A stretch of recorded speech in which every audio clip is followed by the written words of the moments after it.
The blue light on Ambassador Vexera's communication panel blinked red. Another city had fallen. Another million of her people were dead or missing. She closed her large, dark eyes and tried to steady her breathing. The air in the underground bunker tasted of dust and fear. Outside, the ground shook as another Korthok bombardment hit the capital city. The windows in the bunker were sealed, but she could hear the distant sounds of destruction. Buildings falling, people screaming. The systematic murder of her entire civilization. Vexera opened her eyes and looked at the communication device in front of her. It was their last hope. The Galactic Council had given her permission to send one emergency broadcast across known space. One message to ask for help. She activated the device and began to speak. This is Ambassador Vexera of the Zilani Republic, broadcasting on all Council emergency frequencies. Our world is dying. The Korthok Empire has invaded our system and is killing our people. We need immediate humanitarian aid. Her voice stayed calm, even though her hands were shaking. She had practiced this message 100 times. We have over 1 billion refugees who need evacuation from the Sarah Prime. We need medical supplies for the wounded. We need food and water for the survivors. We are a peaceful people. We have no weapons to fight back. Please, if anyone can help us, we are begging you. She paused and looked at the small picture on her desk.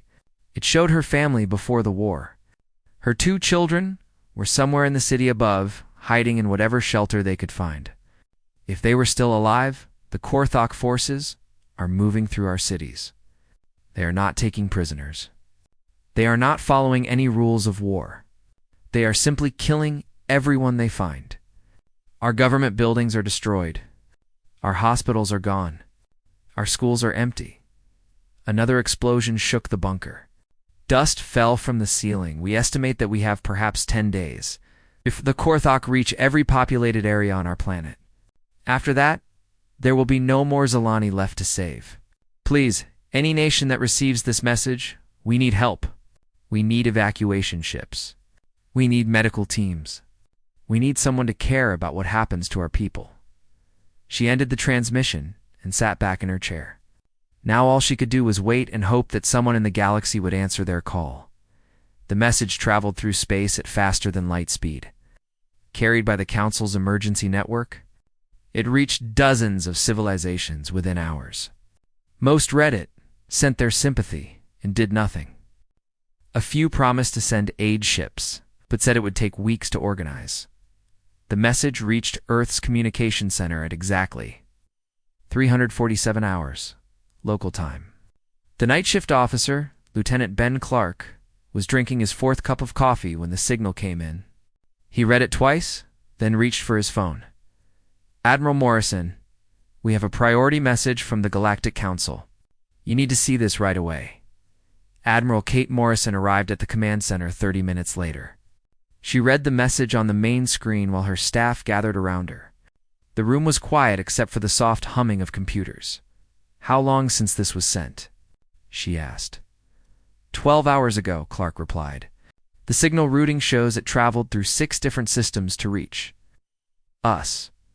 Morrison studied the tactical display that showed the location of the Sarah Prime. It was far from Earth. In a sector that humans had never visited, the Korthok Empire was marked in red on the map. Their territory had grown significantly in the past year. What do we know about the Korthok? She asked. Major Dan Cooper stepped forward. He was the intelligence officer for the sector. They are a military dictatorship. They expand by conquering weaker civilizations. They don't take prisoners or negotiate. When they invade a world, they usually kill or enslave the entire population. And the Zilani, peaceful herbivores. They have no military worth mentioning.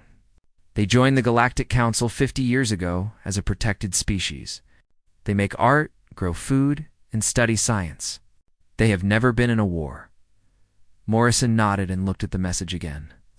Something about it bothered her. The words were too careful, too polite. The ambassador was asking for help. But she was not telling the whole truth about what was happening. Cooper, what does not taking prisoners actually mean when the Korthok do it? Cooper's face went dark. Intelligence reports suggest they hunt civilians for sport. They don't just kill quickly and move on. They make it last. They enjoy it. The room became even quieter. Morrison had fought in 3 wars during her career. She had seen what happened when civilized rules broke down. But the Korthok were something different. They were not fighting a war. They were having fun. What kind of aid are the Zilani asking for? She asked. Lieutenant Clark pulled up the message details. Medical supplies, food, water, and evacuation ships. Standard humanitarian relief package. Morrison walked to the large window that looked out over the Earth Defense Command. Complex. She could see the lights of the city in the distance. Millions of people sleeping safely in their beds, protected by the fleet that orbited above them. How long would it take to get relief supplies to the Sara Prime? She asked. 3 weeks minimum, Cooper replied. That's if we started loading ships today. The Zilani said they have 10 days. Yes, Mom. Morrison turned back to her staff. These were good people who had dedicated their lives to protecting Earth and its colonies. They understood what war meant. They also understood what it meant to be responsible for innocent lives. What ships do we have available for immediate deployment? Cooper checked his tablet. The TCS Valkyrie finished her refit yesterday. She's fully loaded and ready for deep space operations. The 3rd Marine Division is aboard for training exercises. Morrison almost smiled. The Valkyrie was not a relief ship. She was a Dreadnought-class battleship with enough firepower to level a continent. The 3rd Marine Division was not a humanitarian unit. They were assault troops trained to fight in the worst conditions imaginable, but they were what Earth had available right now. And right now was all the time the Zilani had left. Send orders to Captain Walsh.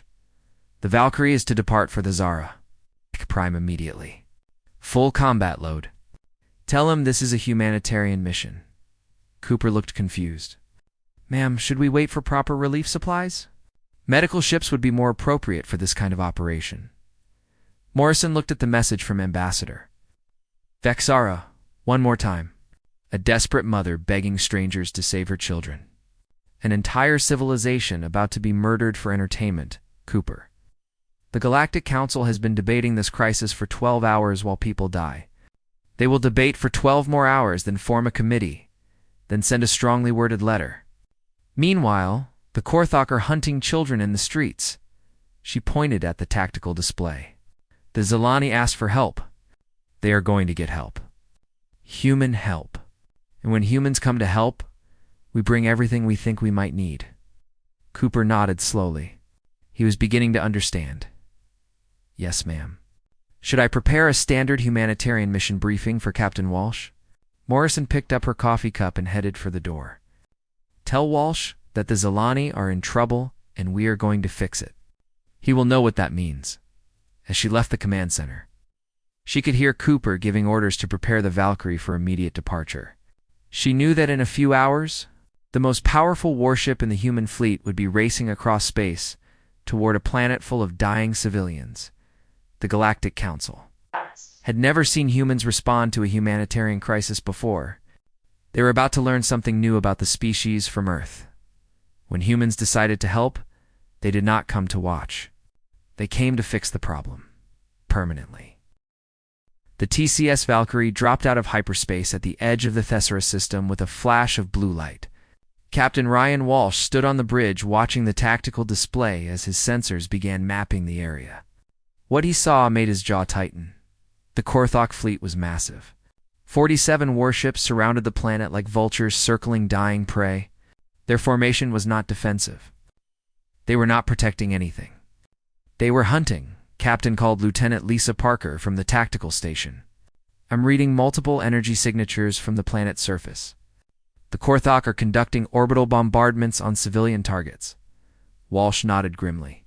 Any word from the Galactic Council fleet? Parker checked her screens. Yes, sir. Council ships are holding position at the system edge. They've been here for 6 days, but haven't moved closer to the planet. Walsh could see the Council fleet on his display. 12 ships flying the white and gold colors of the Galactic Council. They were hanging back well outside the range of any fighting. Safe and useless. Communications. Get me the Council Fleet, Commander! The main screen flickered and showed the bridge of a Council ship. The commander was a tall insectoid being with multiple eyes and delicate antennae. Walsh recognized the species as Threnody, known for their careful diplomatic approach to everything. I am Admiral Threndak of the Council. Peacekeeping fleet, the alien said in perfect English. You must be the human vessel that was sent to assist with refugee relief. I must ask why you brought a warship to a humanitarian operation. Walsh looked at the council commander with barely hidden contempt. 6 days this fleet had sat at the edge of the system, while civilians died on the planet below.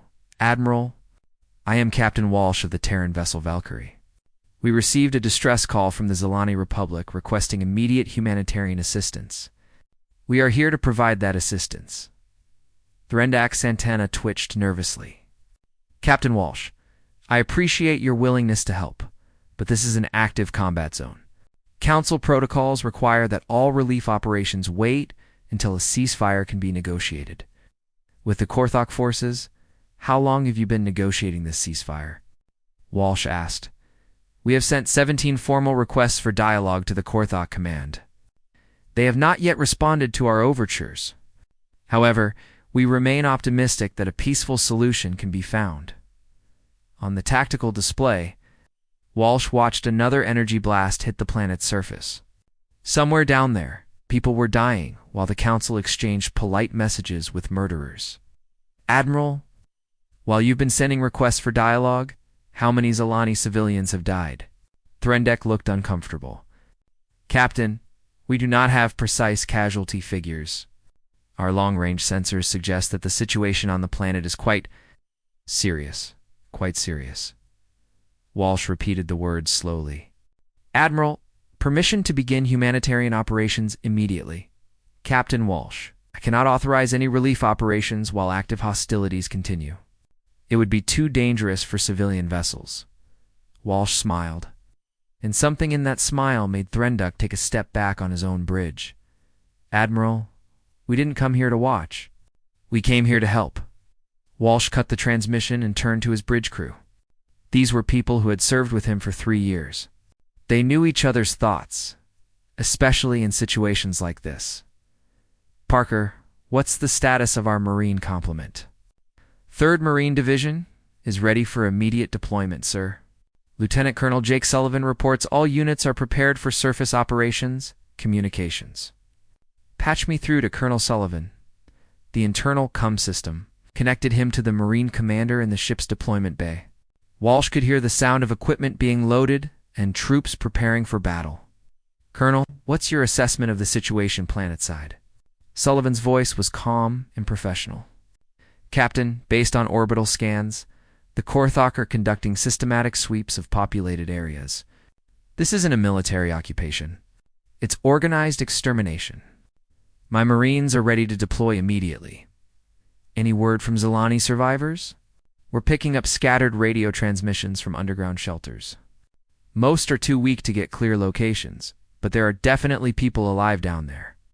Not for much longer, if the Korthok maintain their current pace. Walsh looked at the planet on his main screen. It was a beautiful world, with blue oceans and green continents. From space, it looked peaceful, but he knew that hell was happening on the surface. Colonel launched the first wave. Establish secure landing zones, and begin search and rescue operations for Zilani civilians. Understood, sir? What are the rules of engagement regarding Korthok forces? Walsh thought about Admiral Threndak and his 17 unanswered requests for dialogue. He thought about the Zilani ambassador's desperate message. He thought about the energy blasts hitting civilian targets while the Council fleet sat safely in space. Colonel, this is a humanitarian mission. Protect the innocent. Remove any obstacles to that mission. There was a brief pause before Sullivan replied. Copy that, sir.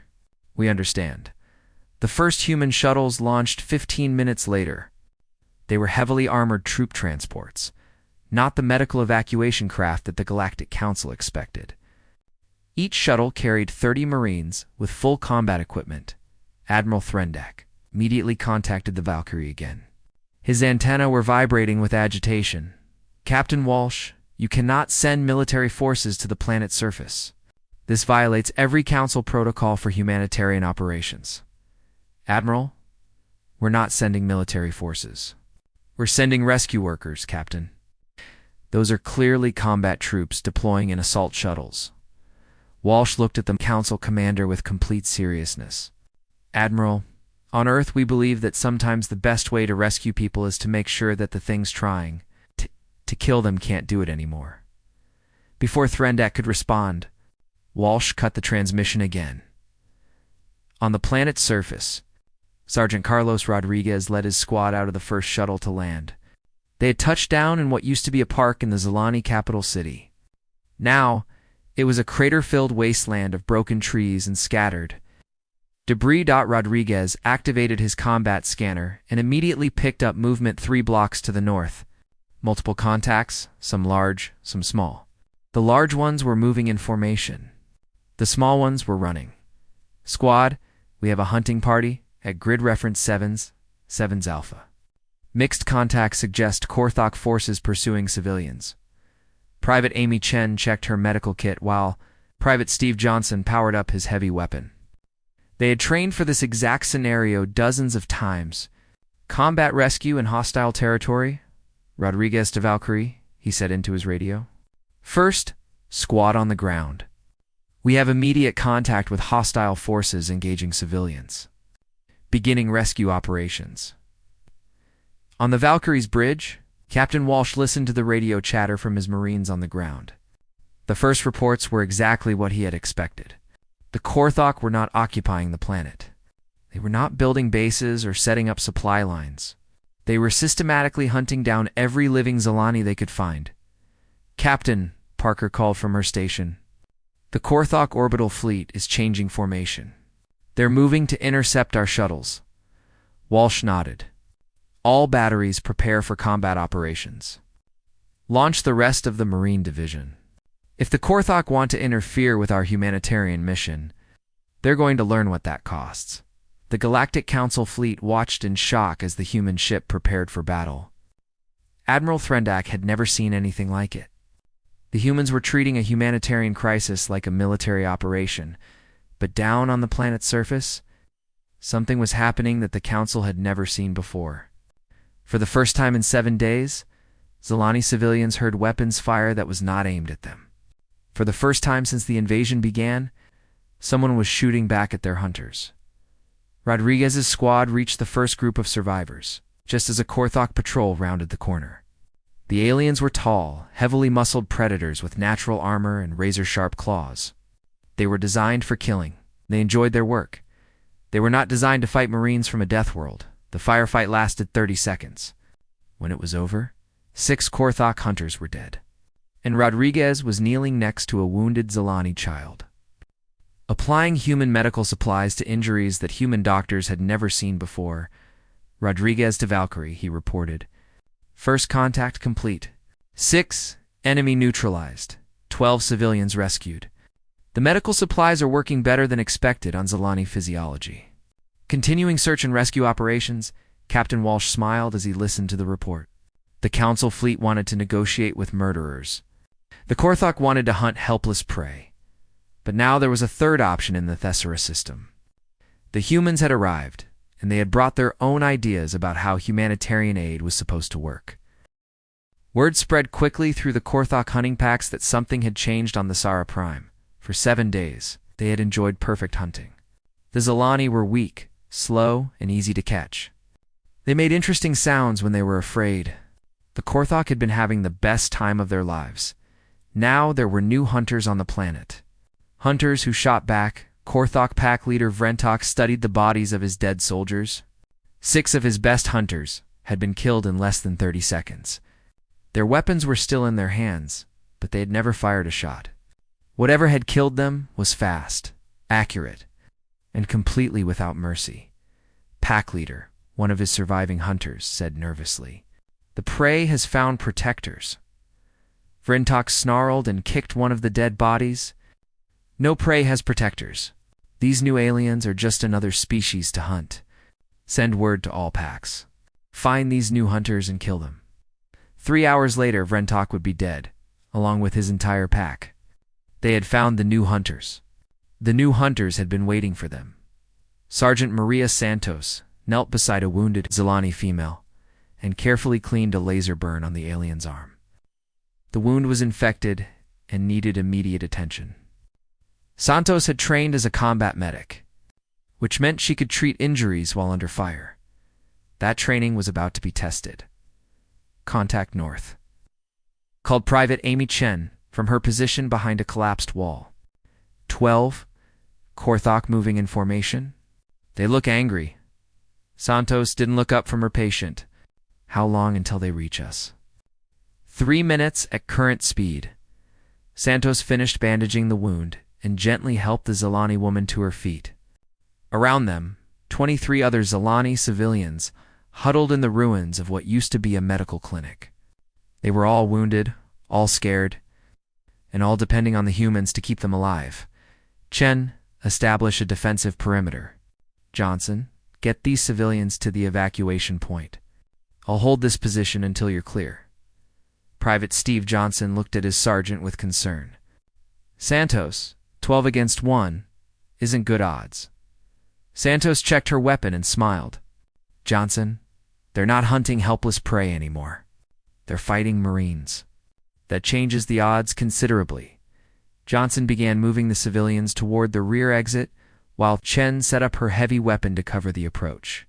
Santos positioned herself where she could see the street, while still being able to treat any wounded who needed immediate attention. The concept of a combat mimetic was completely unknown to the Korthok. In their culture, healers stayed far from battle. Warriors fought, medics hid. The idea that someone could do both at the same time was impossible for them to understand. They were about to get an education. The Korthok hunters approached the clinic with confidence. They had overwhelming numbers and superior weapons. They expected the new aliens to run away like all prey did when faced with real predators. Instead, they walked into a carefully planned ambush. Santos opened fire while simultaneously monitoring the vital signs of a wounded Zilani behind her. Chen provided covering fire while calling out tactical information to help Santos target enemy positions. Johnson continued evacuating civilians while occasionally returning to assist with the defense. The battle lasted 12 minutes. When it ended, all 12 Korthok hunters were dead. Santos had treated 3 more wounded civilians during the fight. Johnson had successfully evacuated all 23 refugees to safety. And Chen had documented Korthok tactical patterns for the intelligence reports. Santos 2 base, she reported over the radio. Medical Station 7 secure. All civilians evacuated successfully. 12 enemy neutralized. Requesting resupply of medical equipment and ammunition? Copy that, Santos. Outstanding work. Are you injured? Santos looked down at the fresh laser burn on her left arm. Minor wound, nothing serious. Still operational? Understood. Relief squad is en route to your position. Santos began cleaning her wound with one hand while preparing medical supplies for the next group of civilians with the other. The idea that she might retreat to safety for treatment never occurred to her. There were still people who needed help. On the other side of the city, Major Dan Cooper was having a very different kind of conversation. He had established contact with Kyle Thara, a young Zilani female who had been coordinating resistance efforts since the invasion began. Kyle Thara was unlike any of the other Zilani that Cooper had met. While most of her people were gentle scholars and artists, she had somehow adapted to the brutal reality of war. She knew where the survivors were hiding, where the Korthok stored their supplies, and how the enemy hunting patterns worked. Major Cooper, she said in careful English, my people are grateful for your help, but I do not understand your tactics. The Galactic Council told us that relief workers would come to evacuate us to safety. Instead, you are fighting the Korthok directly. Cooper looked at the tactical map they had been studying together. Red markers showed Korthok positions. Blue markers showed human forces. Green markers showed groups of Zilani civilians. Keelthara, on Earth we have a saying. The best defense is a good offense. We could spend weeks trying to sneak civilians past Korthok patrols. Or we can eliminate the patrols and move the civilians safely. But you are supposed to be humanitarian workers, not soldiers. Cooper smiled. We are humanitarian workers. We're just very thorough about it. He pointed to a Korthok supply depot on the map. Your people need food and medical supplies. The Korthok have been hoarding both in their forward bases. Tonight, we're going to redistribute those supplies to people who actually need them. Kyle-Thara looked at him with amazement. Among her people, warfare and charity were completely separate concepts. The humans seemed to view them as the same thing. Major.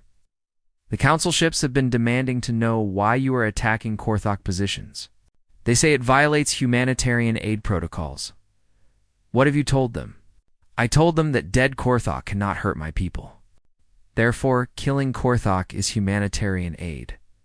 Cooper laughed. Kyle-Thara, you understand humans better than most humans do. That evening, the Galactic Council fleet received another confused report from their observers. The humans had conducted a supply requisition operation against a Korthok depot. Massive explosions had been visible from orbit. Admiral Threndok contacted Captain Walsh for the third time that day. Captain Walsh. My sensors detected multiple nuclear-level explosions near the Korthok supply base. Can you explain these energy signatures? Walsh looked at his tactical officer, who was trying not to smile. Admiral, we conducted controlled demolitions to clear rubble for a new refugee camp. Captain, that rubble-clearing operation destroyed an entire Korthok supply depot. The depot was blocking access to a good camping site. Thren. Doc's antennae were vibrating with frustration. Captain, you cannot simply destroy military installations and call it humanitarian aid. Admiral. The depot contained medical supplies and food that belonged to Zalani civilians. We were returning stolen property to its rightful owners by blowing up the entire facility. Walsh's expression became completely serious. Admiral, the supplies were heavily contaminated with Korthok presence. We had to sterilize the area before distribution could begin.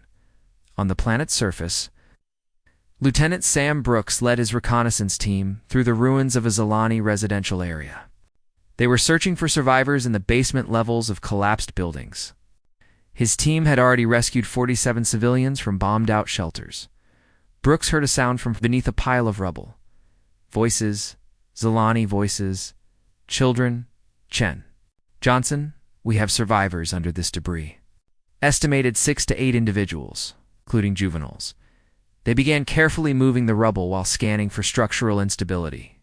This kind of work required patience and precision. One wrong move could bring down more debris on the trapped survivors. Brooks to base, he called on his radio. We found them, but it's going to take time to dig them out safely. Copy that, Brooks. What's your tactical situation? Brooks checked his scanner. We have Korthok patrol activity 2 blocks north and 1 block east. They seem to be converging on this area. Understood. Do you need backup? Brooks looked at the rubble pile where frightened Zalani children were trapped. Then he looked at his scanner showing incoming enemy forces. The choice was simple. Negative. Base. We have work to do here. We'll handle any interference, as he said it. Brooks was already calculating how his 3-man team could hold off multiple Korthok patrols while simultaneously conducting a delicate rescue operation. It was just another day of providing humanitarian aid. Human style. The Korthok patrols arrived 30 minutes later. They found an expertly prepared defensive position manned by humans who had no intention of leaving until their rescue work was complete. The aliens learned something new about the species from Earth that day. When humans decided to protect something, they became immovable objects. When humans decided to rescue someone, they became unstoppable forces. The combination was terrifying to anyone who stood in their way. The galaxy watched in shock as reports flooded in from the Sara Prime. What the Galactic Council called excessive force, humans called Tuesday morning. News networks across civilized space struggled to understand what they were seeing, staff. Sergeant Kelly Martinez led her squad through the remains of a Korthok stronghold that had been built in a captured Zalani school. The building was heavily fortified, with weapon emplacements and barriers designed to withstand any reasonable assault. The Korthok had used it as a base for hunting parties that terrorized the surrounding neighborhoods. Now, Martinez was carrying a wounded Zilani child through the smoking ruins while simultaneously coordinating an orbital strike on the next target. Her squad medic, Corporal Nick Davis, was treating 3 more injured civilians in what used to be the school cafeteria. While simultaneously providing covering fire for a supply drop, Martinez 2 orbital. "Command," she said into her radio while checking the child's pulse. "Target building is secure. 23 civilians rescued, 15 requiring immediate medical attention. Recommend bombardment of Grid 7. Enemy stronghold confirmed abandoned. Copy that, Martinez. Bombardment authorized. Are you clear of the target zone?" Martinez looked at her tactical display. The next Korthok position was 8 blocks away.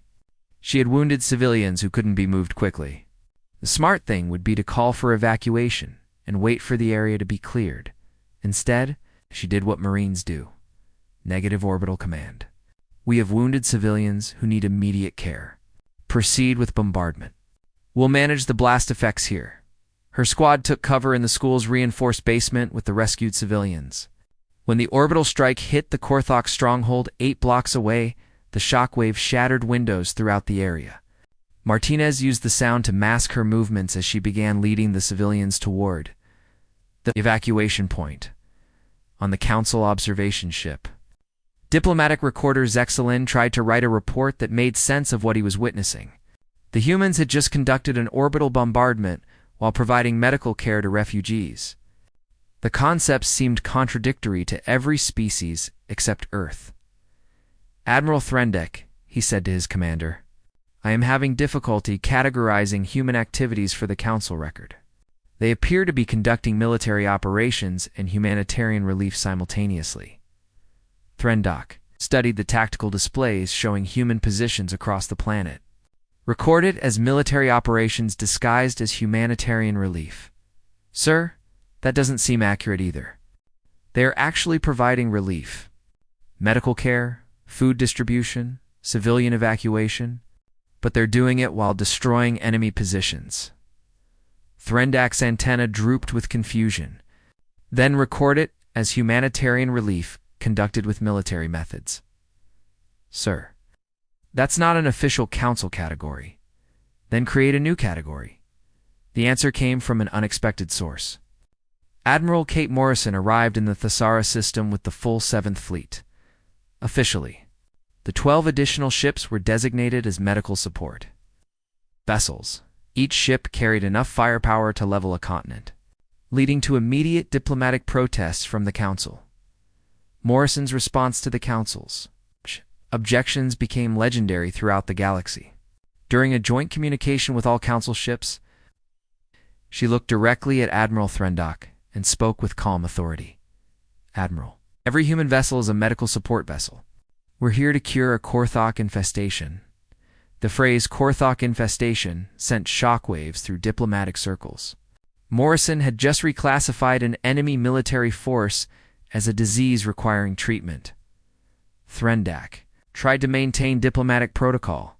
"Admiral Morrison, the Council cannot approve military intervention in what should be a humanitarian relief operation." Morrison looked at him with the patience of someone explaining something obvious to a child.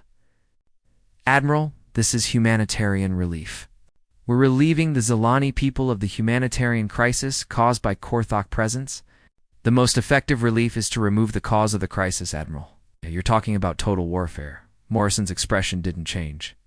"Admiral, I'm talking about total healing."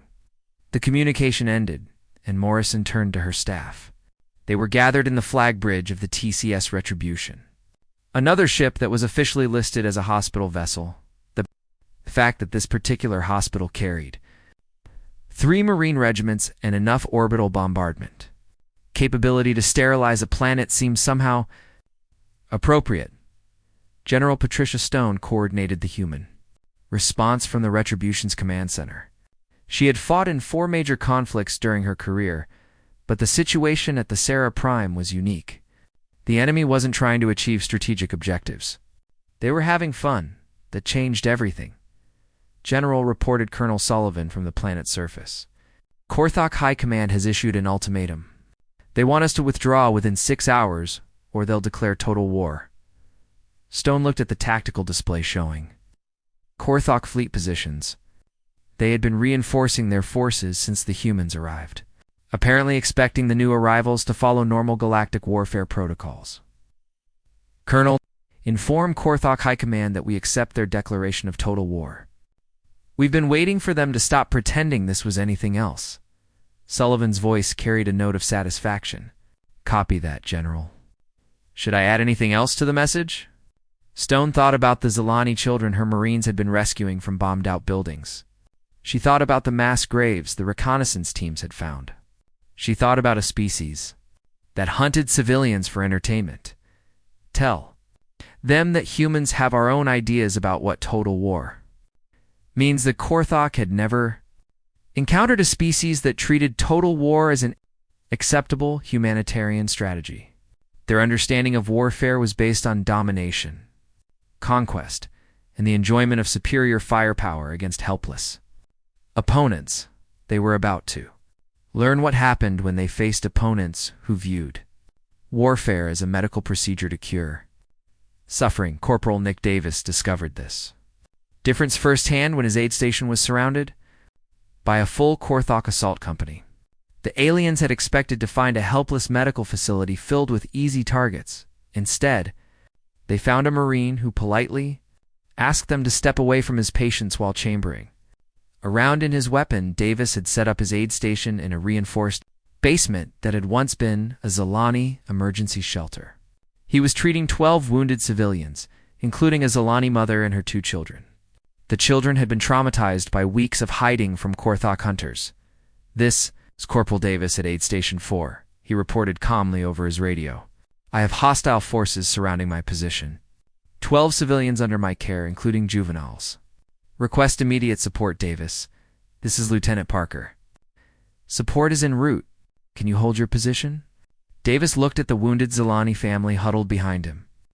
The mother was trying to comfort her terrified children while Davis worked on treating her husband's injuries. The children kept looking at the basement entrance, waiting for the monsters to come. Parker, these people have been through enough. Nobody's getting past me to hurt them. Understood. Davis, hold tight. Davis finished treating the wounded Zilani male and gently reassured the children in broken Zilani language. Then he moved to the basement entrance and prepared to demonstrate something the Korthok had never seen before. A human who had decided that certain people were under his personal protection. The Korthok assault began with standard intimidation tactics.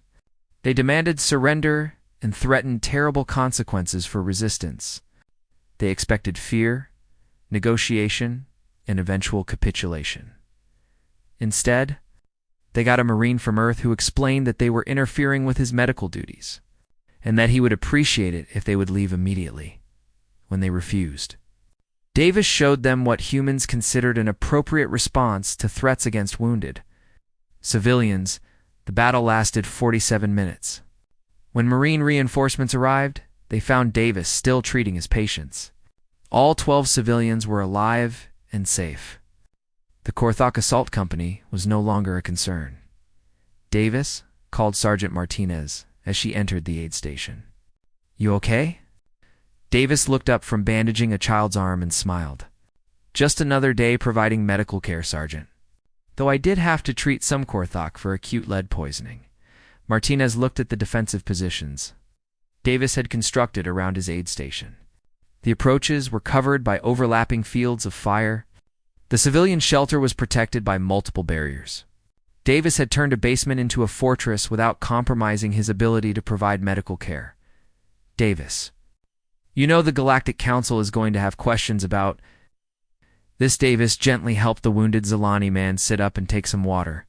The man's children were finally smiling for the first time in weeks. They felt safe with the human medic watching over them. Martinez, the council can ask all the questions they want. These people needed medical care, and I provided it. The fact that I also had to provide pest control services is just part of comprehensive healthcare across the galaxy.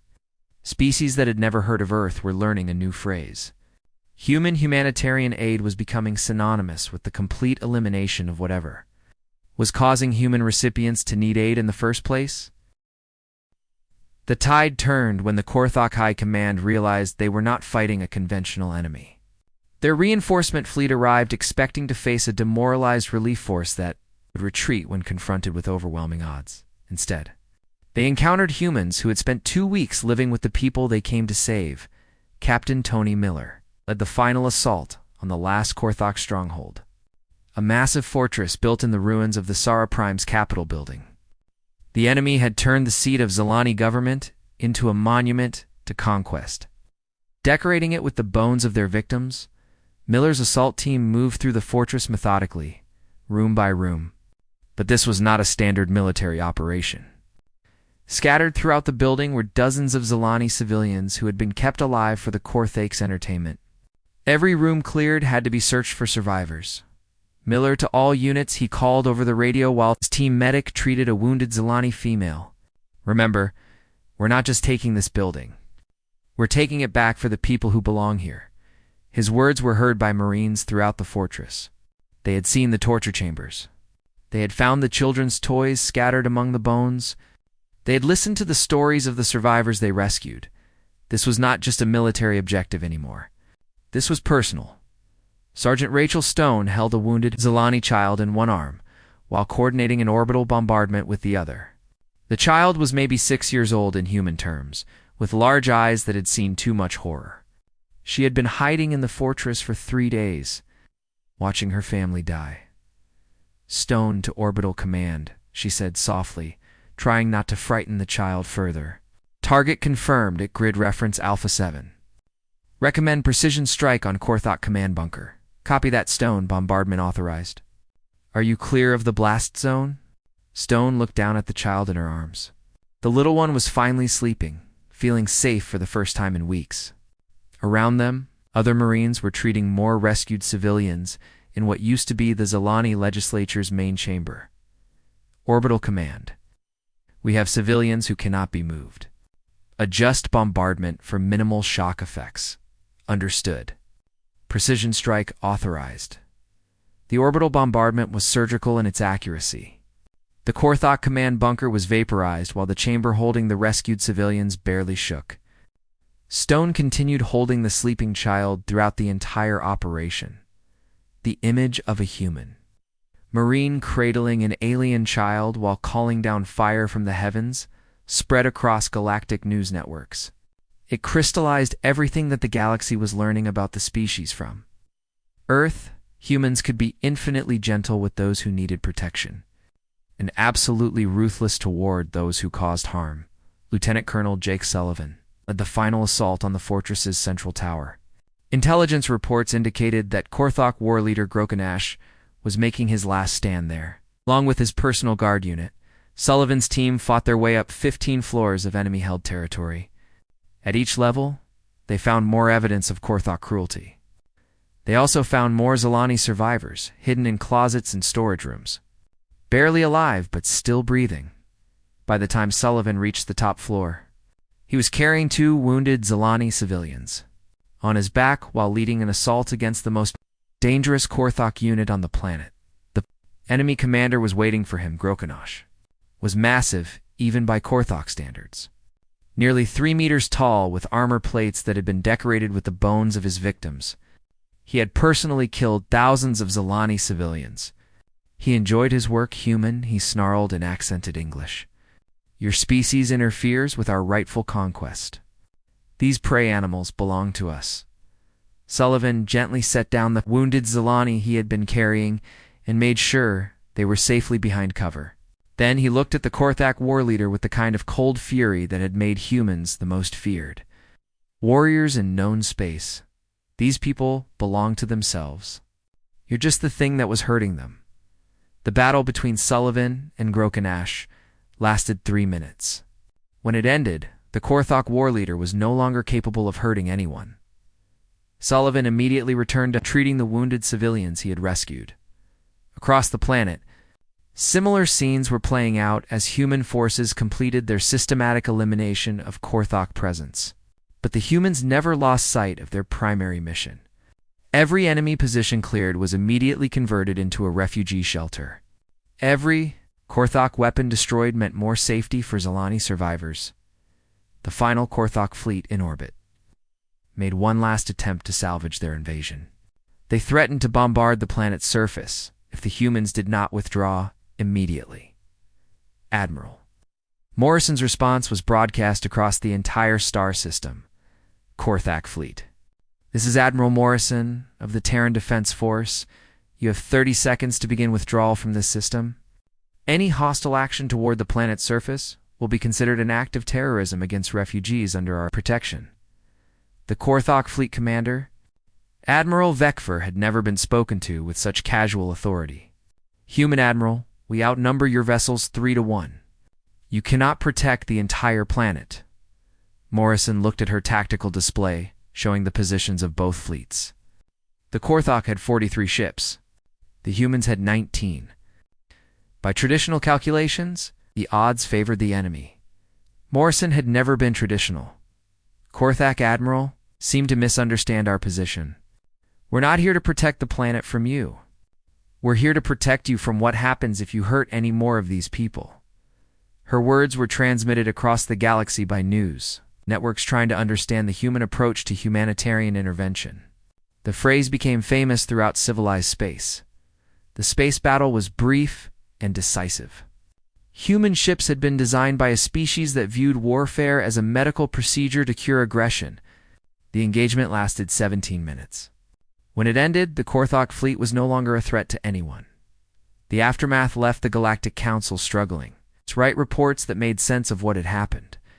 Humanitarian aid had eliminated an entire enemy invasion while successfully evacuating 847 million. Zilani refugees, the numbers were staggering by any measure.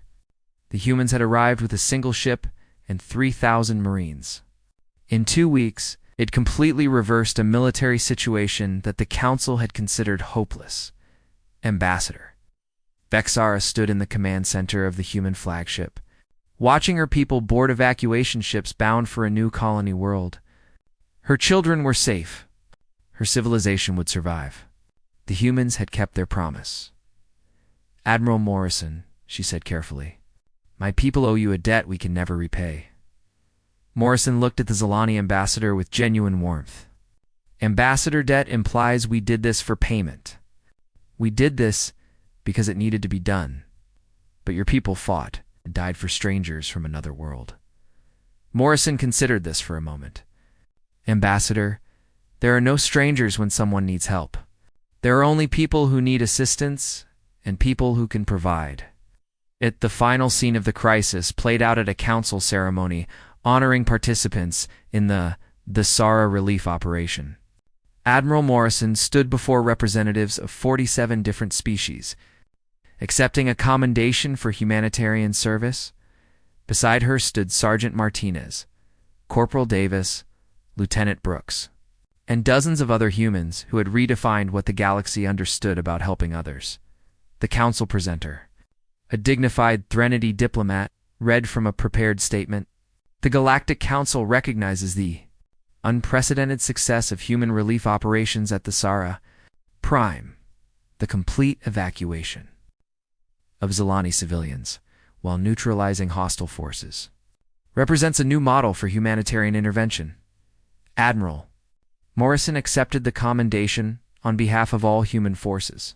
As she stood before the assembled representatives of galactic civilization, she delivered the words that would define humanity's role in the galaxy for generations to come. Representatives of the Galactic Council, members of the press, distinguished guests, you called for aid, and aid is what you received. On Earth, we believe that sometimes the most humanitarian thing you can do is make sure that the people who hurt innocents never get the chance to do it again.